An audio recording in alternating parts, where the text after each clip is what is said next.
کافی لوگ ایسے ہوتے ہیں جو سائیکیٹرسٹ کے پاس نہیں جاتے، کیونکہ ایک سماج میں، ایک معاشرے میں یہ سلگ چکا ہے کہ اگر پاگل ہے تبھی جا کر سائیکیٹرسٹ کے پاس جانا چاہیے، کیونکہ آپ نے بھی کہا کہ اگر نفسیاتی بیماری ہے تو دوا لینی چاہیے. اس پہ آپ ناظرین کو کیا بتانا چاہیں گے؟ اس میں بھی دو ایکسٹریم گروپ پائے جاتے ہیں.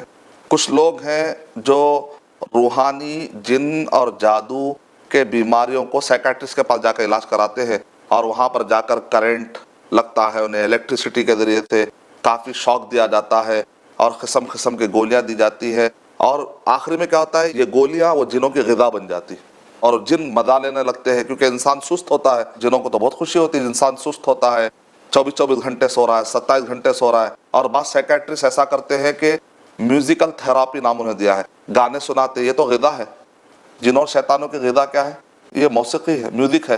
تو یہ کوئی علاج نہیں ہو سکتا. تو جن اور جادو کا علاج کرانے کے لیے معالج کے پاس جانے کے بجائے سائیکیٹرسٹ کے پاس جاتے ہیں، اور غلط طریقے سے بھی جاتے ہیں. تو یہ دو بھی طریقے غلط ہے. دوسری طرف جن کو نفسیاتی بیماری ہوتی ہے، وہ لوگ خواہ مخواہ کے یہ جن ہے، جادو ہے سمجھ کر معالج ان کو پریشان کرتے ہیں. معالج کہتے ہیں آپ کے لیے کچھ نہیں ہے بیماری، آپ جائیے، تو بھی وہ لوگ سنتے نہیں ہیں. تو ان کو چاہیے کہ جیسا آپ معالج کے پاس جاتے ہیں ویسا سائیکیٹرسٹ کے پاس بھی جائیے. وہ بھی ایک ڈاکٹر ہے، اللہ نے ان کو بھی علم دیا ہے، لیکن وہاں پر میوزیکل تھراپی سے بچنے کی کوشش کرے. ایسی کوئی چیز اگر آپ سے کوئی بھی کہے، چاہے معالج کہے چاہے ڈاکٹر کہے، کوئی ایسی چیز جو شریعت سے ٹکراتی ہے اور جب اس کا آلٹرنیٹ موجود ہے، مجبوری کے مسائل الگ ہے. جب آپ کے پاس آلٹرنیٹ موجود ہو صحیح چیز کا، تو غلط چیز کی طرف مجبوری کا نام لے کے تو آپ نہیں جا سکتے. تو بیلنس تصور ہی بہتر ہے. سائیکیٹرسٹ کا معاملہ ہو، چاہے معالج کا معاملہ ہو، چاہے ڈاکٹر کا معاملہ ہو، بیلنس تصور ہی سب سے بہتر تصور ہے. اس کے بجائے غلط طریقہ اپنانے کی جو مثالیں دے رہا تھا آپ کو، نبی اکرم صلی اللہ علیہ وسلم نے ساتھ ارشاد فرما دیا، غلط طریقے سے علاج نہیں کرنا چاہیے. صحیح طریقے سے علاج کریں گے تو قرآن میں تو حکم دیا گیا، قل اعوذ برب الفلق قل اعوذ برب الناس، باقاعدہ حکم دیا گیا. تو اچھے علاج اور برے علاج میں فرق کرنا چاہیے، صحیح نہج اپنانا چاہیے.